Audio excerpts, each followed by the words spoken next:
जय हिंद, वंदे मातरम। दोस्तों नमस्कार, स्वागत है आपका आपके अपने YouTube channel knowledge and profit में। इस चैनल पर हम आपके साथ शेयर करते हैं इंपॉर्टेंट न्यूज, डेटा और मार्केट से जुड़ी जानकारी जो आती है भारत और ग्लोबल दोनों एंगल से, ताकि आपका समय बचे और जब आप अपनी स्वयं की एनालिसिस तैयार करें तो इन जानकारियों का सही उपयोग कर सकें।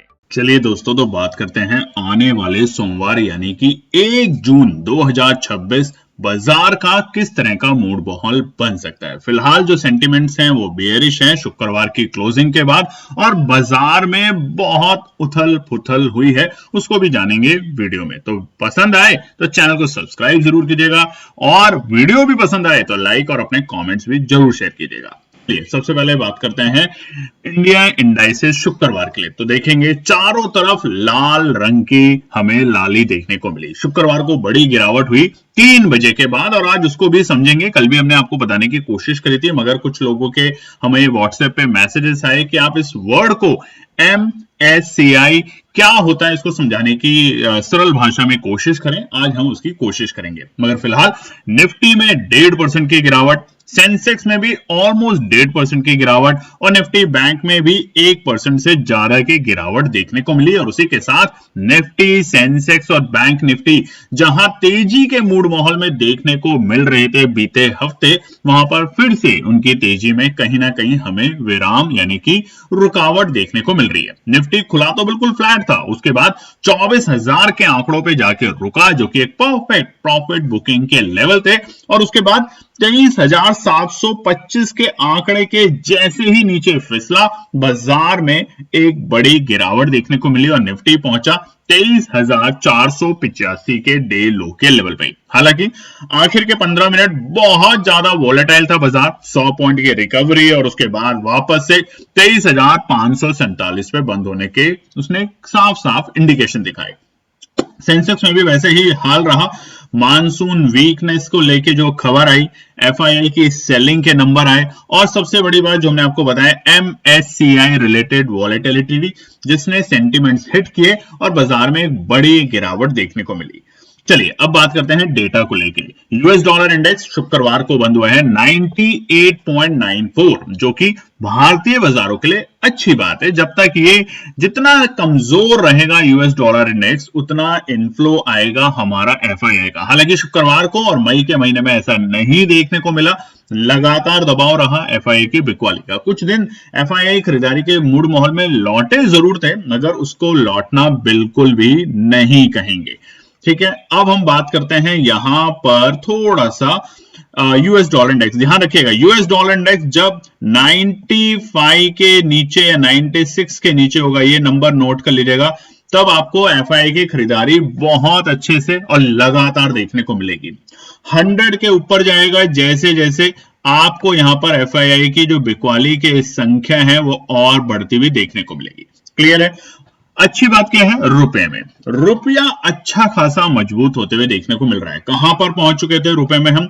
ऑलमोस्ट 98 के लेवल पे, और बीते शुक्रवार फिर से शुरुआती दौर में 96 के पार था रुपया, मगर बाद में शाम होते होते रुपया ऑलमोस्ट बिल्कुल फ्लैट बोलेंगे 95 के पास में बंद हुआ है। यानी कि अच्छी खासी राहत यहां रुपए में देखने को मिल रही है। मगर उसके बावजूद भी रुपया कमजोर जरूर है। हम ये नहीं कहेंगे रुपया मजबूत है।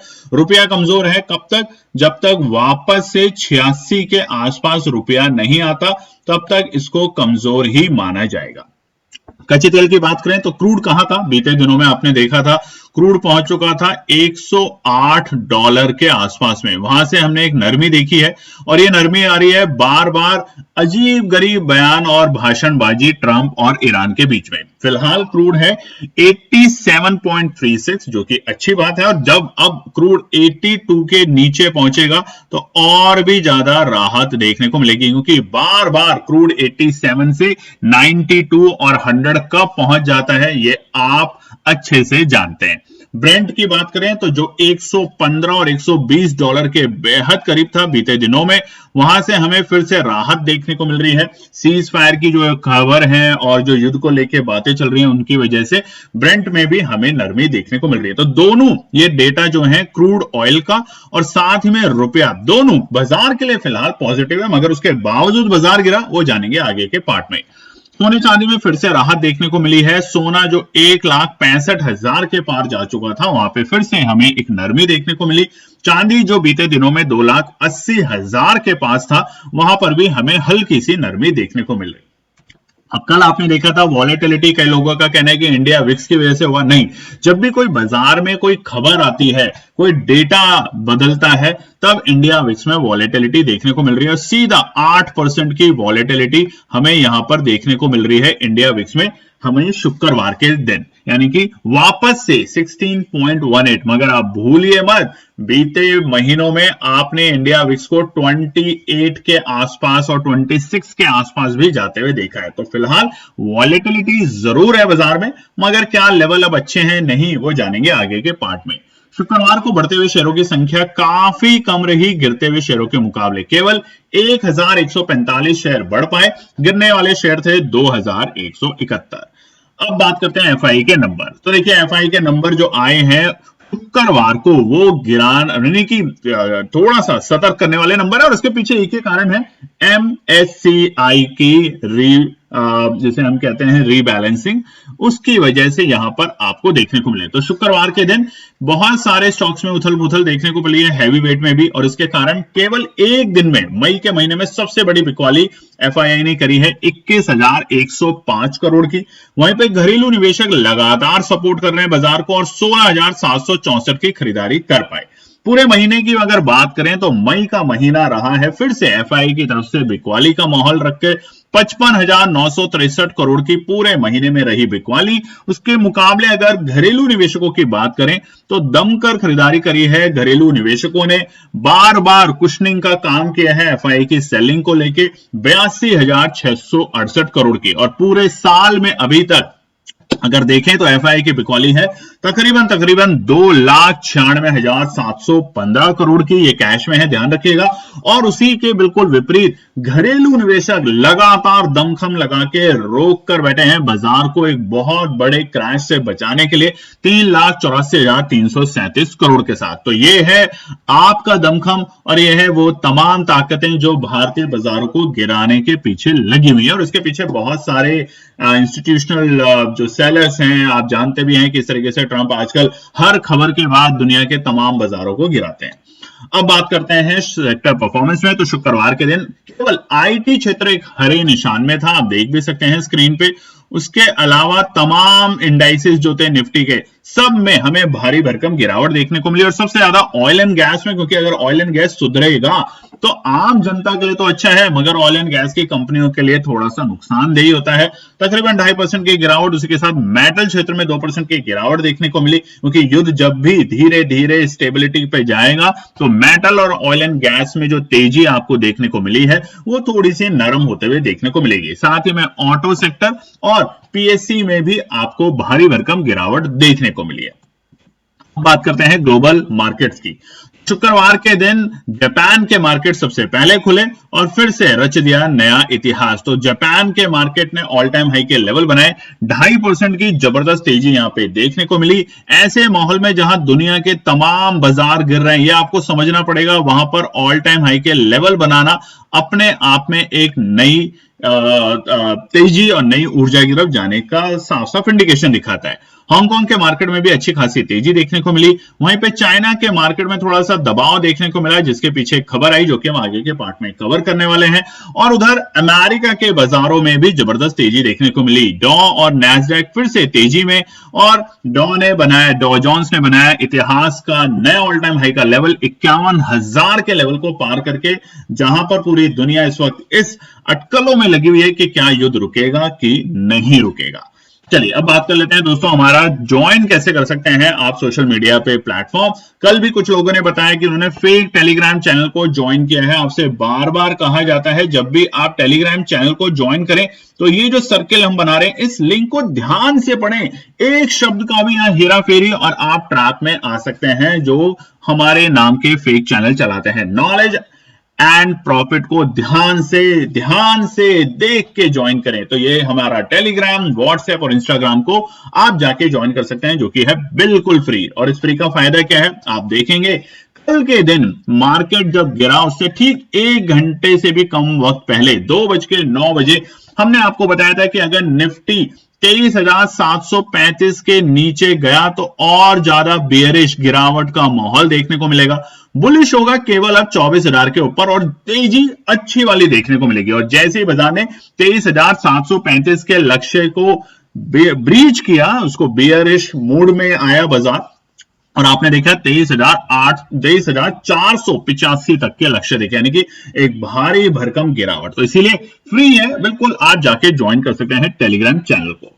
और अगर आप सीखना चाहते हैं, पढ़ना चाहते हैं, धीरे धीरे बाजार की नब्ज को जानना चाहते हैं तो आज का दिन और कल का दिन आखिरी दिन है।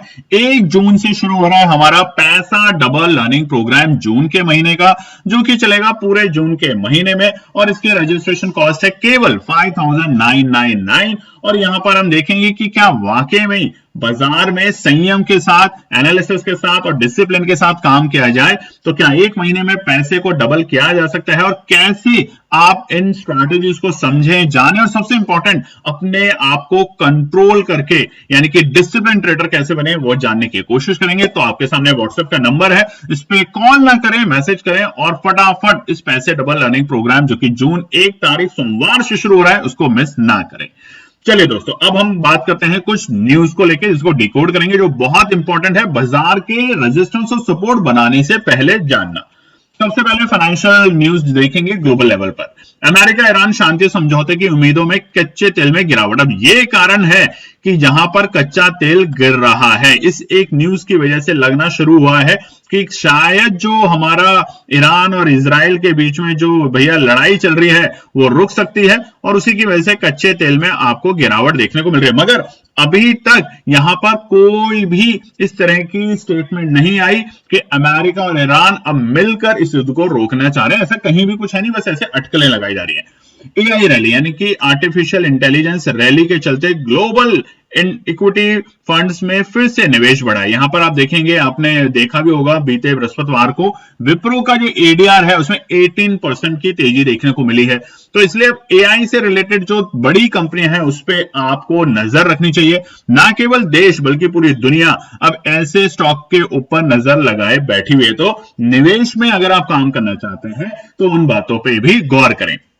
अमेरिकी बॉन्ड यील्ड्स अभी भी ऊंचे स्तर पर बनी हुई है, जिससे उभरते बाजार यानी कि इमर्जिंग मार्केट पर दबाव बना हुआ है, क्योंकि निवेशक ब्याज दरों को लेकर सतर्क है। और ये कारण है हमारे भारतीय बाजारों पे। इमर्जिंग मार्केट, हिंदुस्तान पे एक इमर्जिंग मार्केट है, तो वहां पर हमें थोड़ा सा दबाव देखने को मिल रहा है बॉन्ड यील्ड की वजह से।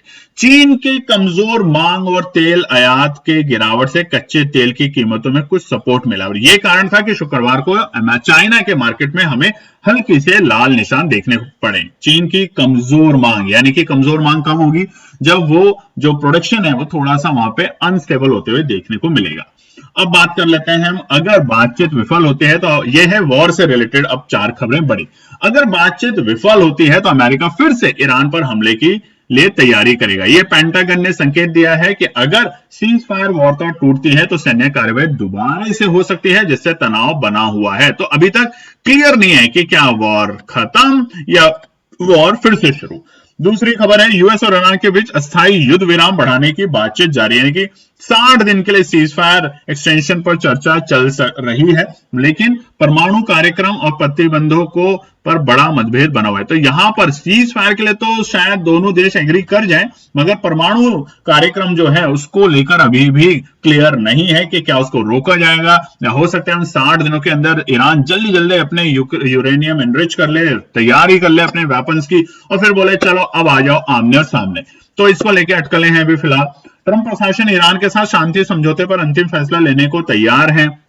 मगर अभी दबाव है कि वो क्या करेंगे कि नहीं करेंगे। सीज फायर की उम्मीद से कच्चे तेल की कीमतों में नरमी देखने को मिली, लेकिन अस्थिति बनी हुई है, अस्थिरता बनी हुई है, माफ कीजिएगा। यानी कि कच्चे तेल में जो नरमी देखने को मिल रही है वो सिर्फ इसलिए है कि शायद सीज फायर की उम्मीदें हो सकती हैं, दोनों देश के बीच में तनाव जो है वो कम हो सकता है, मगर अभी कुछ भी क्लियर नहीं है। तो अटकलें और न्यूज पे जो बार बार मैनिपुलेट करते हैं बाजारों को, उस पर थोड़ा सा ध्यान देना बंद करें।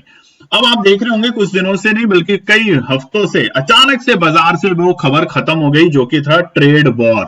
और अब क्योंकि चल रहा है पूरी दुनिया वॉर की सिचुएशन में, तो वॉर वॉर वॉर, चाहे ट्रेड वॉर हो चाहे ईरान वॉर हो, अमेरिका को रहना है हमेशा वॉर में आगे। अब भारत से बात करें तो कल के दिन, शुक्रवार के दिन अंतिम घंटे में तेज बाजार में गिरावट देखने को मिली, जिससे लगभग 5 लाख करोड़ की संपत्ति घट गई है निवेशकों की, कम हो गई। यानी कि देखिए जो स्टॉक्स के प्राइस थे वो कम हुए, तो टोटल जो स्टॉक्स के प्राइसेस जो बृहस्पतिवार क्लोजिंग पे थे और फिर शुक्रवार की क्लोजिंग से अगर कंपेयर करें तो वो 5 लाख करोड़ की वैल्यूएशन उसकी कम हो गई है। ये बात है समझने की। एफआई की बड़ी बिकवाली जारी रही, विदेशी निवेशकों ने एक दिन में ही, बहुत बड़ी बिकवाली है जो हमने दिखाया भी था, 20,637 करोड़ की भारी निकासी की, यानी कि आउटफ्लो किया, जिससे भारतीय बाजारों पे दबाव बना रहा है। ठीक है, कमजोर मानसून, ये हमने आपको बता दिया था, कमजोर मानसून का अनुमान भी एक चिंता का कारण है। आईएमडी जो हमारा इंडियन मेट्रोलॉजिकल डिपार्टमेंट, उन्होंने कहा है कि मानसून जो है थोड़ा सा कमजोर देखने को मिल सकता है। आरबीआई द्वारा रुपए को सपोर्ट करने की संभावना, रुपए की गिरावट को रोकने के लिए रिजर्व बैंक ने डॉलर बेचकर बाजार में हस्तक्षेप किया, जिससे करेंसी स्थिर रहने की कोशिश हुई। यानी कि जो गिरावट हमें देखने को मिली है, जो रुपए में थोड़ी सी मजबूती देखने को मिली है शुक्रवार के सेशन में, उसके पीछे कारण था आरबीआई द्वारा जो उन्होंने एक कदम उठाया। बैंकिंग और मेटल क्षेत्र में भारी गिरावट देखने को मिली है, स्पेशली एचडीएफसी, आईसीआईसीआई, रिलायंस और टाटा स्टील जैसे बड़े शेयरों में बिकवाली रही, जिससे पूरे बाजार पर नेगेटिव असर देखने को मिला। चलिए अब हम बात करेंगे मैप्स को देख के, लेवल्स को देख के और ट्रेंड को देख के। दोस्तों अगर अभी तक आपने चैनल को सब्सक्राइब नहीं किया तो चैनल को सब्सक्राइब जरूर कीजिएगा। अब यहां पर अगर हम नजर डालें तो आप देखेंगे शुक्रवार के सेशन में जो बिकवाली आई है वो भारी भरकम बिकवाली है। ये जो कैंडल है ये बिकवाली की है। इंडिकेटर हमें साफ साफ 3 लगा रखे हैं, डेली टाइम फ्रेम का चार्ट है, एक्सपोनेंशियल लाइन 21 और 50। और यहां पर आप देखेंगे कि बाजार ने जैसे ही 23,722 के लेवल जो थे, 23,735 के जो लेवल हमने बताए थे, उसके नीचे जैसे ही जाना शुरू किया, यानी कि एक्सपोनेंशियल लाइन को ब्रीच किया डेली टाइम फ्रेम पे, उसके बाद गिरावट रुकी नहीं, गिरावट लगातार बढ़ती चली गई यहां पर। ठीक है, आप देख भी सकते हैं। अब ट्रेंड क्या है, अगर ट्रेंड को अगर ध्यान से देखें तो यहां पर हम थोड़ा सा इसको लाइनिंग्स के जो कलर है उसको चेंज कर लेते हैं। ट्रेंड अगर देखेंगे तो ये कुछ हमारा ट्रेंड था, फिलहाल उस ट्रेंड को बाजार ने ब्रीच कर दिया। ये पहला ट्रेंड था। उसके पहले जो ट्रेंड था वो गिरावट का था, करीबन ये एक ट्रेंड बना था हमारा गिरावट का। उसके बाद बाजार यहां पे स्टेबल हुआ, स्टेबल में 2 बार बाजार ने अटेम्प्ट करने की कोशिश करी 24,600 के लेवल को, मगर पार नहीं कर पाया और यहां पे गिरावट हुई। तो ये जो गिरावट है, अगर इंडिकेटर देखते हैं एक्सपोनेंशियल 9, 15 और 21, 15, 9, 21 और 50, तो उसमें अभी गिरावट गंभीर है। मगर क्या मौका बनेगा यहाँ पे खरीदारी करने का, वो रेजिस्टेंस और सपोर्ट के साथ समझेंगे। अब बात कर लेते हैं निफ्टी बैंक में। तो निफ्टी बैंक में भी गिरावट आई है, अब देखेंगे यहां पर, मगर निफ्टी बैंक जो है वो अभी भी अपने एक्सपोनेंशियल 9 और 21 के बेहद पास में, उसके नीचे जरूर है डेली टाइम फ्रेम पर, मगर बेहद पास है, ये समझना जरूरी है। जितना ये गैप बढ़ता जाएगा उतनी गिरावट होती जाएगी। फिलहाल के लिए एक्सपोनेंशियल 50 जो है डेली टाइम फ्रेम पर एक बड़ी रुकावट बन चुका है निफ्टी बैंक के लिए। बात करें अगर अब हम दोबारा से, तो दोस्तों लर्निंग प्रोग्राम की जो रजिस्ट्रेशन है वो कल शाम को खत्म हो जाएगी। 1 जून से लर्निंग प्रोग्राम शुरू है, पैसा डबल लर्निंग प्रोग्राम, जिसकी कॉस्ट है 5,999 पूरे जून के महीने का। तो मिस मत कीजिएगा, फटाफट ज्वाइन कीजिएगा। चलिए अब सेंसेक्स पे बात करें।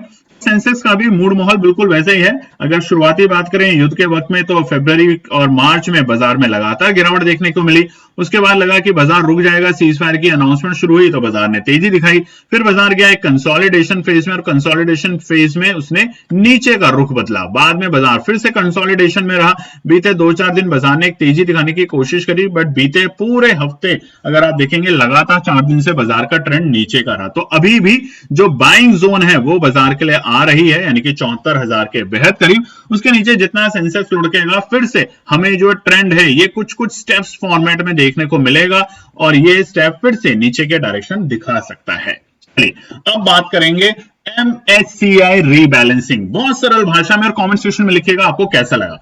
आपने सुना भी होगा तमाम चैनल्स में कि MSCI रीबैलेंसिंग। सबसे पहले MSCI क्या होता है? MSCI होती है मॉर्गन स्टैनली कैपिटल इंटरनेशनल। ये जो नाम है MSCI, ये होता है मॉर्गन स्टैनली कैपिटल इन्वेस्टमेंट। बहुत बड़ी फर्म है, आप जानते भी हैं। ये रीबैलेंसिंग करता है, मतलब दुनिया के बड़े इंडेक्स की स्टॉक्स की लिस्ट में बदलाव करना। अब उसकी एक स्टॉक्स की लिस्ट होती है कि दुनिया के बड़े दिग्गज स्टॉक्स कौन से हैं, किस तरीके का उनका वेटेज रखना चाहिए उस इंडेक्स के अंदर। MSCI एक इंडेक्स की तरीके से काम करता है, उसमें कौन कौन से स्टॉक्स होंगे, उनकी कौन कौन सी वैल्यूएशन होगी, ये तमाम चीजें उसमें डिसाइड होती है। और ये पहली बार बदलाव नहीं हुआ है, सबसे पहली बार। ये साल में 4 बार यहां पे बदलाव किया जाता है। ध्यान रखिएगा, हर साल 4 बार इस लिस्ट में बदलाव किया जाता है, यानी कि किसको रखा जाए, किसका वजन कम किया जाए, किससे खरीदारी के नियम में बदलाव करने के नियम। तो सबसे पहला होता है फरवरी मंथ में, ध्यान रखिएगा, फेब में ये सबसे पहली बार होता है। फिर होता है ये मई के महीने में, उसके बाद होता है ये अगस्त के महीने में, और फिर होता है साल के बिल्कुल आखिरी महीनों में, यानी कि नवंबर के महीने में। तो 4 बार ये चीज होती है MSCI रीबैलेंसिंग। इसे ऐसे समझो जैसे एक बड़ा म्यूचुअल फंड अपनी शेयर की लिस्ट अपडेट करता है। अगर किसी शेयर को जोड़ दिया जाता है या उसका वजन बढ़ाया जाता है, अब 2 चीजें होती है। देखिए, इंडेक्स में क्या होता है, निफ्टी का आपको पता है, निफ्टी 50 का इंडेक्स है, उसमें कुछ 50 इंडेक्स हैं। हर इंडेक्स का बराबर वेटेज नहीं है, किसी का ज्यादा है, किसी का कम है। तो बिल्कुल वैसे ही इसमें किया जाता है इस MSCI रीबैलेंसिंग में, कि वो जो MSCI रीबैलेंसिंग है उसके अंदर कुछ स्टॉक्स को जोड़ा जाता है, कुछ को हटाया जाता है, कुछ का जो वेटेज है वो बढ़ाया जाता है और किसी का वेटेज कम किया जाता है। और इसी को विदेशी फंड्स को उसे खरीदना ही पड़ता है। अगर किसी शेयर को कम किया जाता है, हटाया जाता है, उन्हें उसे बेचना ही पड़ता है। और यह बिक्री खरीदारी उनकी मर्जी से नहीं होती, ये एक रूल बेस्ड है, नियम के अनुसार होती है। इसके पीछे देखिए फंडामेंटल और टेक्निकल्स बहुत स्ट्रांग है, मगर एक ऊपरी स्तर पे आपको पता होना चाहिए कि MSCI रीबैलेंसिंग क्या होता है। कि एक पूल ऑफ बकेट, यानी कि आपकी एक बकेट है, मान लीजिए फलों की टोकरी है, उसमें आप 5 तरह के अलग अलग फल रखते हैं बस, मगर कौन सा होगा टोटल जो वेट होना चाहिए बकेट का, वो 100 किलो होना चाहिए। अब आपको 100 किलो अगर रखना है और 5 ही टाइप के फ्रूट्स रखने हैं, तो आप उसमें अदल बदल करेंगे कि क्या आप उसमें 10 नाशपाती रखें या 100 अंगूर रखें। ये जो फेर बदल बदल किया जाता है, इसको कहते हैं MSCI। और इसकी रीबैलेंसिंग की वजह से वॉलेटिलिटी कल हमें देखने को मिली। ह्यूज FII फंड ने बाय और सेल किया एकदम सेम टाइम पे, जिसकी वजह से स्ट्रॉन्ग कंपनीज के अंदर हमें जो फोर्स सेलिंग है वो देखने को मिली। कई सारे बड़े दिग्गज स्टॉक्स यहाँ पे वीक और कमजोर होते हुए देखने को मिले। उम्मीद करते हैं आपको समझ आया होगा MSCI रीबैलेंसिंग होता क्या है। अब बात करते हैं निफ्टी के इंपॉर्टेंट रेजिस्टेंस और सपोर्ट। चार्ट आपके सामने है 15 मिनट के टाइम फ्रेम पर। भारी भरकम गिरावट इस कैंडल में देखने को मिली और वो थी 3 बजे के आसपास। और जैसा हमने आपको बताया 2:08 पे हमने अपने टेलीग्राम चैनल पे फ्री में आपके साथ शेयर किया था कि 23,725 के नीचे अगर लुढ़का तो और बियरिश सेंटीमेंट देखने को मिलेंगे, और 24,000 के ऊपर अगर चला गया तो आपको तेजी देखने को मिलेगी। और बिल्कुल वैसा ही हुआ, 23,735 को जैसे ही ब्रेक किया, भारी भरकम गिरावट केवल आधे घंटे के अंदर। तो निफ्टी के लिए क्या चाल करें? देखिए, ट्रेंड तो फिलहाल जो है वो नेगेटिव बन रहा है, मगर अगर आप ट्रेंड को समझने की कोशिश करेंगे, इसको एक स्टेप्स के फॉर्मेट में समझने की कोशिश करेंगे, तो सोमवार का दिन बहुत इंपॉर्टेंट प्ले करेगा रोल। अगर बाजार फ्लैट खुला तो वहां पे हल्की सी गिरावट दिखा के ट्रैप करके बाजार फिर से तेजी में जाने की कोशिश करेगा, क्योंकि मंगलवार को है निफ्टी की एक्सपायरी। तो यहां पर कल के लिए पहला रुकावट है 23,645। इसके पार होने के बाद निफ्टी में आपको एक अच्छा मूव देखने को मिल सकता है। ध्यान रखेंगे 23,645 जहां पे बाजार बंद हुआ है, वहां से करीबन 100 पॉइंट ऊपर है। तो पहले झटके में अगर पहुंचता है तो खरीदारी नहीं, अगर कुछ है तो वहां पे बिकवाली करने की कोशिश करेगी KNP टीम, और ये सबसे बड़ा रुकावट का पड़ाव होगा 23,645। अगर बाजार पार करके टिकता है, कम से कम 10 मिनट के टाइम फ्रेम पे इस लेवल को टाइम पास करता है, वॉल्यूम में आपको बढ़ोतरी होते हुए देखने को मिलती है, और धीरे धीरे 15 मिनट के टाइम फ्रेम पर अगर हम एक्सपोनेंशियल 9 के ऊपर और 21 के ऊपर टिकते हैं, तो हम यहां पर 23,720 तक निफ्टी को जाते हुए देखेंगे। और उस वक्त 23,700 की कॉल के जो प्रीमियम्स हैं उसमें आपको एक अच्छी बढ़ोतरी देखने को मिलेगी। आखिरी रुकावट होगा 23,785 का लेवल। यानी कि अगर डेली टाइम फ्रेम पर, अब ध्यान रखिएगा पहले 15 मिनट था, अब डेली टाइम फ्रेम पर अगर हम एक्सपोनेंशियल 21 को पार करने में सफल होते हैं तो यहां से फिर से हमें 24,000 का लेवल पार होते हुए देखने को मिलेगा। और ध्यान रखिएगा अब की बार अगर बाजार ने 24,000 और 24,100 ये जो रेंज है 100 पॉइंट की, इसको अगर किसी भी तरीके से पार करके क्लोजिंग भी दे दी तो अब हम 24,600 तक के लेवल देखेंगे निफ्टी में, बहुत शार्प, बहुत तेजी से, क्योंकि डेटा जो है वो नेगेटिव नहीं था, रुपया भी मजबूत हुआ, साथ में कच्चे तेल में नरमी देखने को मिली। तो ये जो मौका मिला शुक्रवार को, ये मौका एक प्रॉफिट में तब्दील तभी होगा जब सुबह सुबह सोमवार को बाजार वापस से 23,645 के ऊपर टिकते हुए देखने को मिलेगा। अगर बाजार क्लोजिंग ओपनिंग देता है फ्लैट या हल्का सा वहां पे न्यूट्रल होता है, पहला लेवल होगा 23,455 का लेवल, ये पहला सपोर्ट का लेवल होगा 23,455 का लेवल।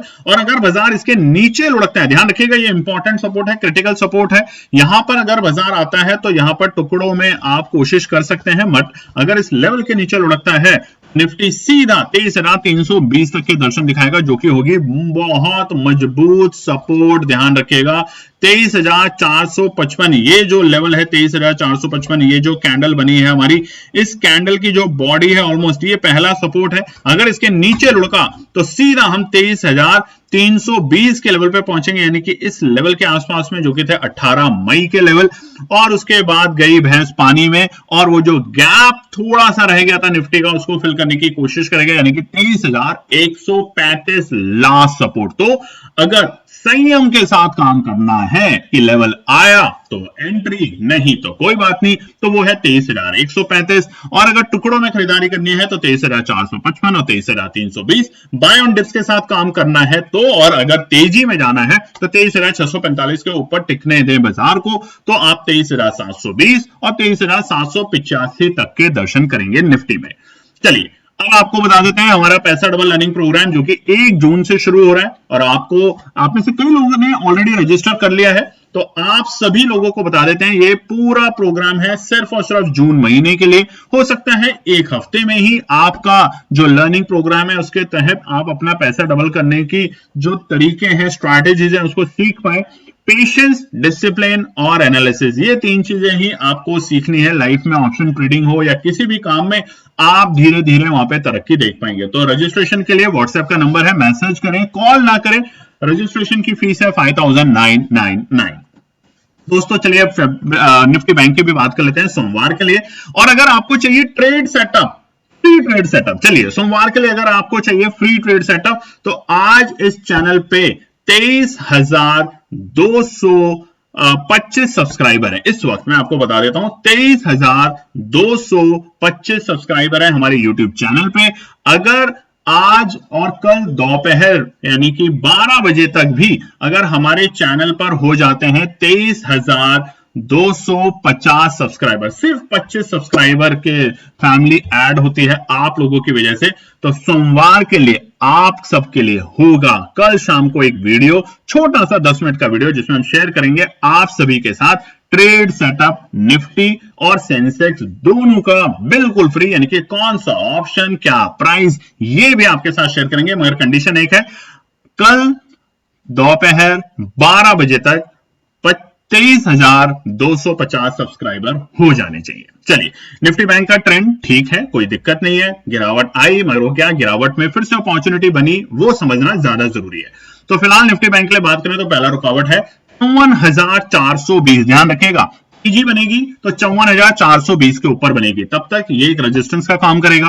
54,420 के बाद करीबन हमें 200 पॉइंट की रैली देखने को मिल सकती है, और वो होगा 54,640 तक के लेवल। अब निफ्टी बैंक देखिए बहुत महंगा होगा, तो इसलिए आप में से अक्सर लोग निफ्टी बैंक को अवॉइड करते हैं। कोई बात नहीं, अवॉइड कर भी सकते हैं, जब आपके पास ऑलरेडी अपॉर्चुनिटी निफ्टी और सेंसेक्स की है तो यहाँ पे विराम ले सकते हैं। आखिरी रुकावट 54,850। जो तेजी बनेगी, जैसा निफ्टी में हमने आपको बताया 24,100 को पार करते ही 24,000 आपको बताया था 24,650 तक के दर्शन होंगे। ऐसे ही निफ्टी बैंक के अंदर 55,000 लिख लीजिएगा, 55 थोड़ा लिखने में ये है, 55,250 के लेवल के पार होते ही आपको एक अच्छी खासी तेजी देखने को मिलेगी। यानी कि देखिए कितनी बार 15 मिनट के टाइम फ्रेम पे चार्ट है, बाजार ने कई बार अटेम्प्ट किया मगर फेल हुआ 25,250 को। तो अब की बार 55,000 माफ कीजिएगा 55,250 पार होता है तो हम देखेंगे तकरीबन 57,000 तक के लेवल, 57,000 तक के लेवल निफ्टी बैंक में। सपोर्ट पे क्या बात करें, पहला सपोर्ट आपने अभी तक लाइक नहीं किया तो लाइक कीजिएगा, कमेंट कीजिएगा और आज का एक ही आपसे उम्मीद है और रिक्वेस्ट है, चैनल को तो सब्सक्राइब करना ही आपको आज। अगर आप सिर्फ और सिर्फ 25 लोगों से सब्सक्राइब करवाते हैं, खुद ने नहीं किया और करते हैं, तो कल 12 बजे तक अगर हो जाता है, उससे पहले भी हो जाता है, आज शाम तक ही हो जाता है, तो हम आपके साथ वीडियो शेयर करेंगे छोटी सी 10 मिनट की, जिसमें बताएंगे कौन सा ऑप्शन कौन से भाव पे बन रहा है एक सही निर्णय खरीदारी बिकवाली करने का, मगर सिर्फ एजुकेशनल पर्पस के लिए। निफ्टी बैंक का सपोर्ट की बात करें तो पहला सपोर्ट है 54,120। ये पहला सपोर्ट का काम करेगा निफ्टी बैंक में कल के लिए, जो कि ऑलमोस्ट हमारे शुक्रवार के डे लोज के लेवल थे। अगर मौका आता है तो खरीदारी दो टुकड़ों में करेगी केएनपी टीम, 54,120 और दूसरा होगा 53,865। देखिए 54,120 को ट्रैप करते ही अगर नीचे गया तो 54,000 पे बैठे हमारे जो पुट राइटर हैं वो ट्रैप होंगे और बाजार वहां से 200 पॉइंट की फटाक से आपको गिरावट दिखाएगा और वो बनेगा 53,865 के लेवल। तो मजबूत सपोर्ट जो है वो है दोनों, सपोर्ट 1 और सपोर्ट 2। सपोर्ट 2 को अगर ब्रीच करता है पैनिक की वजह से, जो कि देखिए शुक्रवार को आई और वो पैनिक नहीं थी, MSCI रिबैलेंसिंग थी जो कि साल में 4 बार होती है, हमने आपको बता ही दिया, तो उसको पैनिक ना करें, उसमें बहुत सारे एडजस्टमेंट्स होते हैं। हाँ, बाजार में क्या होता है, जो म्यूचुअल फंड्स होते हैं, जो बहुत बड़ी बड़ी इंस्टीट्यूशंस बायर्स होते हैं, वो इसमें अपनी MSCI के अकॉर्डिंग उसको रिबैलेंसिंग करते हैं अपने सारे क्लाइंट्स के पोर्टफोलियो, तो वहां पे थोड़ा सा असर देखने को मिला है, मगर ऐसा नहीं है कि ये अब और वहां से गिरावट आएगी। आप डेटा को भी समझिए, साथ में कच्चा तेल और रुपए को समझिए, तो आपको समझ आएगा बाजार कैसे काम कर रहा है। आखिरी सपोर्ट 53,700, ये मजबूत सपोर्ट है, इसके नीचे गया तो हम 53,000 तक के दर्शन करेंगे, नहीं तो ये मौका बना सकता है बाजार में फिर से वापस एक रिकवरी लाने का। दोस्तों, जाने से पहले आपको फिर बता देते हैं, हमारा पैसा डबल अर्निंग प्रोग्राम की रजिस्ट्रेशन कल बंद हो जाएगी, जिसके लिए आप इस व्हाट्सएप नंबर पे मैसेज कर सकते हैं अगर आप इंटरेस्टेड है। जून के महीने में हमने बीते कई सालों में करके देखा है, साल में हम अक्सर 2 या 3 बार इस प्रोग्राम को लाते हैं, बहुत लोग खुश हैं, बहुत लोगों ने ज्वाइन किया है। तो अगर आप भी करना चाहते हैं, सीखना चाहते हैं, तो 5,999 इस प्रोग्राम की फीस है। आप सीखें, पढ़ें और धीरे धीरे पेशेंस के साथ सक्सेस की की को अपनी पॉकेट में रखें। जय हिंद दोस्तों। तो दोस्तों, आज के लिए बस इतना ही। उम्मीद है कि यह विश्लेषण आपको मार्केट को समझने और बेहतर रणनीति बनाने में मदद करेगा। अगर ये वीडियो आपको पसंद आया हो तो इसे लाइक करें, शेयर करें और चैनल को सब्सक्राइब करें, ताकि आपको हमारे सभी अपडेट समय पर मिलते रहें। मार्केट से जुड़े रियल टाइम डेटा और न्यूज अपडेट के लिए हमें टेलीग्राम और व्हाट्सएप पर ज्वाइन करें, लिंक आपको डिस्क्रिप्शन में मिल जाएगा। याद रखें, सीखना सबसे बड़ा इन्वेस्टमेंट है। ट्रेडिंग से पहले सही एनालिसिस करें, ज्ञान के साथ मुनाफा कमाएं। फिर मिलेंगे अगले वीडियो में, तब तक के लिए जय हिंद।